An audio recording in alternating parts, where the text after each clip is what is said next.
friends, welcome to Sudha's Kitchen Recipes. இன்னைக்கு நம்ம பீர்க்கங்காய் கடையல் செய்ய போறோம். எப்படி செய்யலாம்னு பார்க்கலாமா?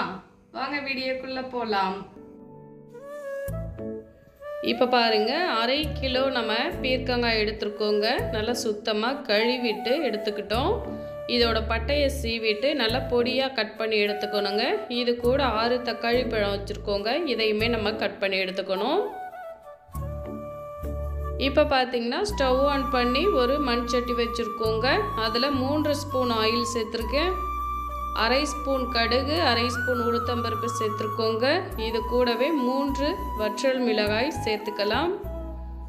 இது கூட 1/2 ஸ்பூன் சோம்பு சேர்த்துக்கலாங்க.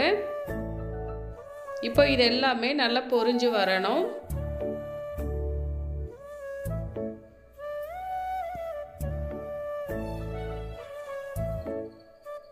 இப்போ இது கூட 2 பெரிய வெங்காயம் கட் பண்ணி வச்சிருக்கோங்க. அதை சேர்த்துக்கலாம்.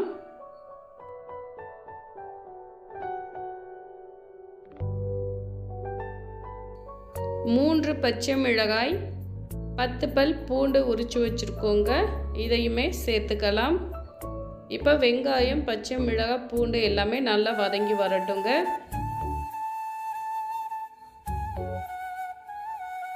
இப்போ வெங்காயம் நல்லா வதங்கிடுச்சு. இப்போ நம்ம கட் பண்ணி வச்சிருந்தோம் இல்லையா தக்காளி பழம், அதை சேர்த்துக்கலாம்.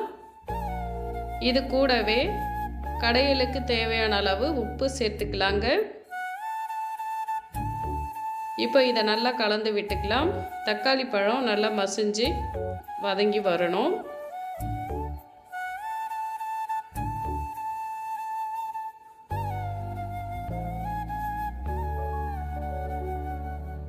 இப்போ தக்காளி பழம் நல்லா வதங்கிடுச்சு பாருங்க. இப்போ நம்ம பீர்க்கங்காய் சேர்த்துக்கலாம்.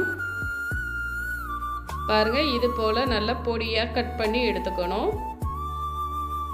இப்போ நம்ம பீர்க்கங்காய் சேர்த்துக்கலாங்க.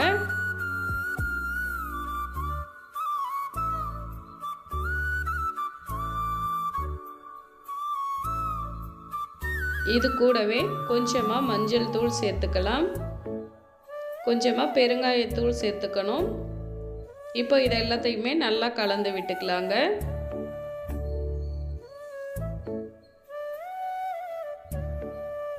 காய் அதிகமாக இருக்க மாதிரி இருக்கும். நல்லா வதங்கின பிறகு கொஞ்சமாயிரும். நம்ம தண்ணீர் சேர்க்கக்கூடாதுங்க. கொஞ்சம் கூட தண்ணீர் சேர்க்கக்கூடாது. காய் தண்ணீர் விட்டு நல்லா வதங்கி வந்துடும்.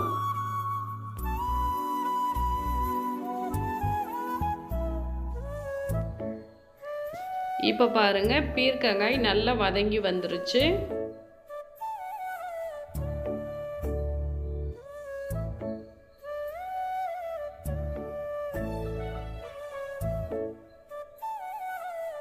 காய் நல்லா வெந்திருக்கு பாருங்க. வெங்காயம், தக்காளி, பீர்க்கங்காய் எல்லாமே நல்லா வதங்கி வந்துருச்சு. இப்போ நம்ம ஸ்டவ் ஆஃப் பண்ணிட்டு கீழே எடுத்துட்டோங்க. மண் சட்டியாக இருக்கவும் இன்னுமே கொதிச்சிட்ருக்கு. இப்போ நம்ம சூட்டோடையே நல்லா கடைஞ்சி எடுத்துக்கணும்.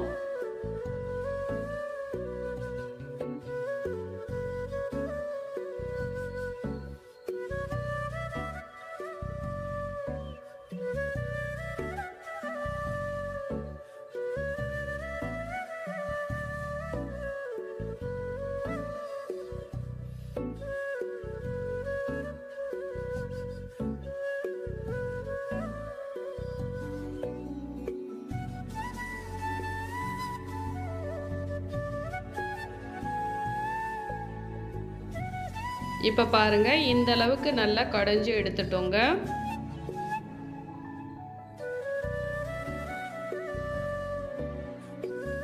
இது சாதம், சப்பாத்தி, இட்லி, தோசை எல்லாத்துக்குமே ரொம்ப சூப்பராக இருக்குங்க. ரொம்ப டேஸ்டான சூப்பரான பீர்க்கங்காய் கடையல் ரெடி ஆயிடுச்சுங்க. ட்ரை பண்ணி பாருங்க. தேங்க்யூ.